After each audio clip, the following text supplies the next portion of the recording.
සුබ දවසක්. ඔයාට මේ වගේ දේවල් වලට කවදා හරි එක්ස්පීරියන්ස් කරන්න වෙලා තියෙනවද?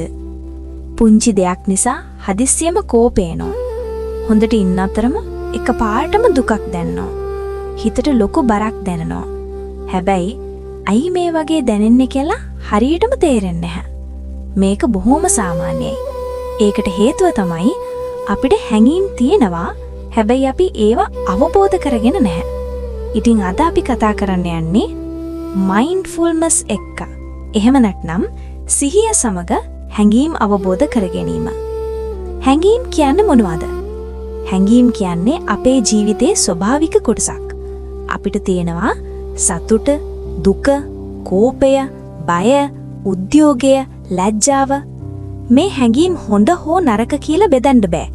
ඒවා සරලවම හැඟීම්.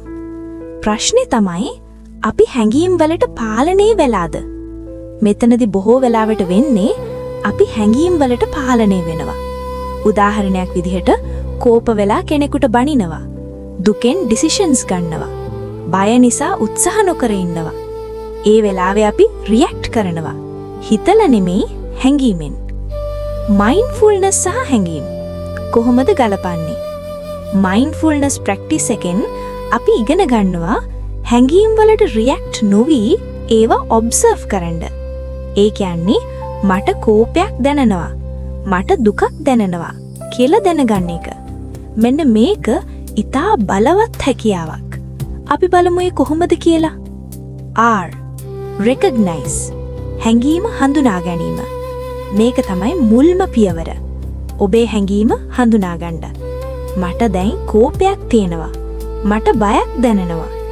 මේ සිම්පල් වාක්‍යයක් වුණත් ඉතාමත් වැදගත්. A accept ඒක පිළිගැනීම. බොහෝ දෙනා කරන වැරද්ද තමයි මට මෙහෙම ෆීල් වෙන්න එපා කියලා හිතනවා. හැබැයි මයින්ඩ්ෆුල්නස් කියන්නේ ඒ හැඟීම පිළිගන්න. හරි, මට කෝපයක් තියෙනවා. ඒක සාමාන්‍යයි. මීළඟට O observe නිරීක්ෂණය කිරීම. දැන් ඔබේ හැඟීම ඔබ්සර්ව් කරන්න. ඒක කොච්චර ස්ට්‍රෝංග්ද? ශරීරේ කොහෙද දැනෙන්නේ? හුස්ම වෙනස් වෙනවද? මේක හරියට සයන්ටිෆික් ඔබ්සර්වේෂන් එකක් වගේ. N non react ප්‍රතිචාර නොදීම. මේ තමයි අවසාන පියවර. රියැක්ට් නොවි ඉන්න. කෝපයක් ආවම බනීම වෙනුවට විවේකයක් ගන්න. දුකක් ආවම තනිවම ඉඳගෙන හිතලා බලන්න. මේක ප්‍රැක්ටිස් එකකින් ඩෙවලොප් වෙන හැකියාවක්. අපි දැන් රියල් ලයිෆ් එක්සැම්පල් බලමුකෝ. ස්ටුඩන්ට් කෙනෙක් ගැන ඉමැජින් කරන්න. එයාව ටීචර් කෙනෙක් ක්‍රිටිසයිස් කරනවා. ඔහුට කෝපයක් එනවා. සාමාන්‍යයෙන් එයා රියැක්ට් කරනවා. අප්සෙට් වෙනවා. හැබැයි එයා මයින්ඩ්ෆුල්නස් ප්‍රැක්ටිස් කරනවා නම් මට කෝපයක් දැනෙනවා කියලා රෙකග්නයිස් කරනවා. ඒක ඇක්සෙප්ට් කරනවා. ඉතින් එයා ඔබ්සර්ව් කරනවා. ඒකට එයා රියැක්ට් නොවි කාම් වෙනවා. ඊළඟට ඔහු හිතලා රෙස්පොන්ඩ් කරනවා. හැඟීම් කියන්නේ తాවකාලික දේවල්. හැඟීම් පර්මනන්ට් නෙමෙයි. කෝපය ආවම එයා යනවා. දුක ආවම එයා යනවා. ඒවා වේව්ස් වගේ.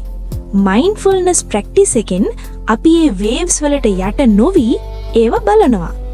ඔබට මේ ප්‍රැක්ටිස් එක ඩේලි සරලව කරන්න පුළුවන්. දවසට 2-3 වතාවක්ම. මට දැන් මොන හැඟීමක් දැනෙනවද කියලා අහන්න. මේ තුලින් self awareness වැඩි කරනවා. ඉතින් හැඟීම් කියන්නේ අපේ ජීවිතේ කොටසක්. හැබැයි අපි ඒව කන්ට්‍රෝල් නොකළොත් ඒවා අපිව කන්ට්‍රෝල් කරනවා.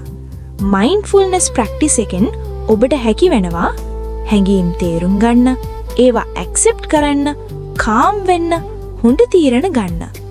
ඔබට මතක තියාගන්න පුළුවන් සරල වාක්‍යයක් තමයි හැඟීමක් කියන්නේ ප්‍රතිචාරයක් නෙමෙයි. ඒක නිරීක්ෂණය කරන්න පුළුවන් දෙයක්. අද සිට උත්සාහ කරන්න ඔබේ හැඟීම් ඔබ්සර්ව් කරන්න. එය පුංචි පියවරක්. හැබැයි ඒ ඔබේ ජීවිතය වෙනස් කරන ලොකු හැකියාවක්. එහෙමනම් අපි අලුත් දවසක mindful walking කතා කරමු.